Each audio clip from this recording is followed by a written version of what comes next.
Good morning and welcome to today's Barley webinar. Our presenter today is Alyssa Milliken. She's our training and education intern here at National Crop Insurance Services. Allie's worked on several media projects for the training and education department this summer. She's a student at Kansas State University majoring in agribusiness. Her favorite thing about crop insurance is that it makes her feel close to home. Her parents have an agency and she is proud to follow their lead, working with the program that helps provide a safety net for their neighbors and other farmers. Outside of work, she enjoys spending quality time with family and friends, as well as traveling whenever she has a chance. So I'm going to pass it over to Allie. Welcome. All right, so today we are going to talk about barley, and let's just go ahead and get started. In this webinar, you will learn about the barley crop insurance and what to do in the event of a loss. The insurability of barley varies by what kind is planted, what practices are used, and what county it is planted in. First, if you haven't already watched it, please watch the Crop Insurance Basics webinar recording to learn and review crop insurance basics, including details about common crop insurance policy, also known as basic provisions, which are the base policy for crop provisions and guidelines discussed in this webinar. Locate the webinar by visiting the Crop Insurance in America webpage under the Pennsylvania webinar tab or by going to the web address listed in this page. The following slides, we will review some basic policy elements. A person type is the entity you operate under for your sales and marketing. For example, if you sell your crop as an individual and are married, you insure as an individual spousal person type. If you do business as a partnership with an EIN, you should insure under the partnership name and report the EIN that accompanies that partnership. As long as you stay within the guidelines of the crop insurance program, it's helpful if you insure as the same entity with the same tax ID that you use for other government programs, particularly at the Farm Service Agency. Most commonly used person types are individual, individual spousal, partnership, and corporation, yet several other person types are available. On a final note, a Social Security number is acceptable for individual and spousal policies, while using the EIN is expected for partnerships, revocable trusts, and LLCs. Let's talk about SBIs. Any person with at least 10% interest in you or the business needs to be reported on your application. Spouses are presumed to have a 50% interest, and an individual policy are listed as an SBI on the policy.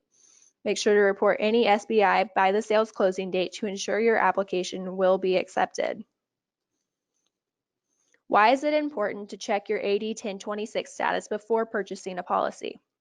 On average, the USDA's Risk Management Agency pays 55 to 62% of premium cost.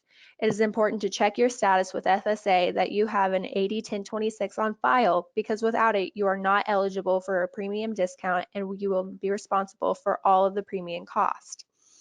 Check with your crop insurance agent or your local FSA county office to confirm your AD 1026 status before the sales closing date for the policy you wish to purchase. All right, now we're going to get into barley. First, we're going to look at some acronyms that will be used today. An AIP is an approved insurance provider, which is a company that underwrites and pays claims. An APH is an actual production history. CAD is catastrophic risk protection, which is a minimum level of coverage. CIH is the crop insurance handbook. CP is crop provisions, which is a specific insurance detail. FSN is your farm serial number.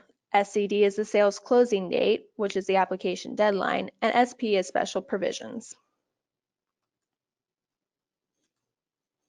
The barley crop is used for food like bread, beer, and feed for animals.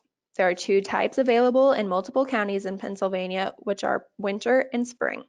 Both are insurable under non-irrigated, irrigated, certified organic, and transitional organic practices. Barley is classified as a small grain and is covered in the small grains crop provisions. Other small grains include wheat, oats, rye, and several others. Harvesting a barley crop requires combining or threshing the insured crop for grain, or cutting hay or silage on any acreage. However, a crop which is swathed prior to combining is not considered harvested. The first occurrence of planting the insurable barley on insurable acreage for that crop year is referred to as being initially planted.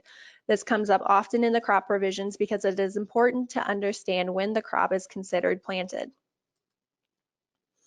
The latest final planting date can be found in the special provisions for both fall and spring planted barley. All right, now we're going to get into some policy specifics. First, there are 3 coverage options.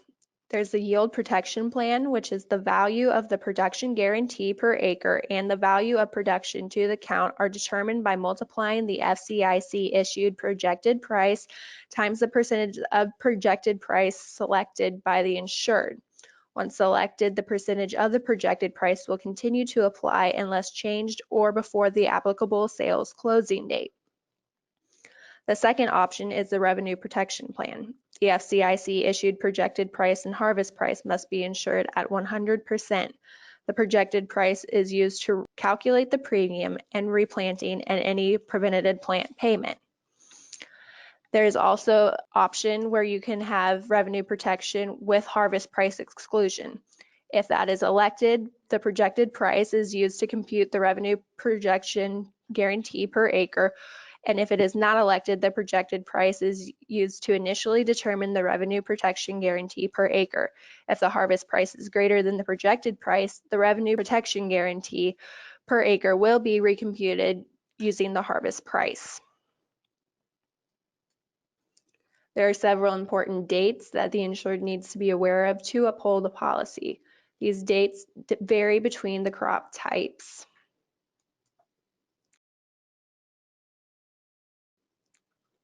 When an organic practice is available in your county, barley may be insured on acreage that is certified organic, transitional organic, and buffer zone acreage. There are additional organic requirements to establish insurability and organic certificate from a certified agency.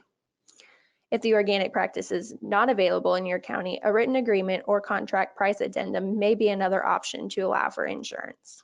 Barley is protected against perils like unfavorable weather conditions, including hail, wind, and drought, failure of irrigation, insect damage, and wildlife. If you believe that a loss has occurred, then you should protect your crop.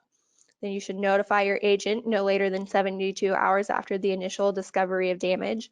And you need to make sure to leave representative examples in each field of the damage unit. Let's look at an example. Assume your barley has an approved yield of 60 bushels per acre, 75% coverage level, 100% share in a 1-area basic unit. The projected price is $3.12 and the harvest price is $3.59. Due to an insurable cause of loss, the projection to count is 15 bushels. For revenue protection, the insurance guarantee is equal to the production guarantee multiplied by the greater of the projected price or the harvest price. Working together. The policy we just reviewed was developed by the Federal Crop Insurance Corporation and the Risk Management Agency. Approved insurance providers support crop insurance agents that you as a farmer work with to apply for insurance, report your acreage and production, and notify of losses. The agent is also responsible for staying up to date on changes and new offerings in crop insurance. Last but not least, you, the farmer, must do your part in reporting process and paying premium. You are the reason that crop insurance exists and why agents, AIPs, RMA, and FCIC work hard to make it affordable and available. So how do you find an agent? First, go to the RMA website and click on Find an Agent at the top of the screen. This will take you to the Agent Locator tool, which allows you to search by distance, crop, language, or agent name. Thank you for joining us today. You will be receiving a survey tomorrow. If you would please take a moment to fill that out and let us know how we did, we would appreciate it. And with that, we've reached the end of this webinar. Thanks again and have a great rest of your day.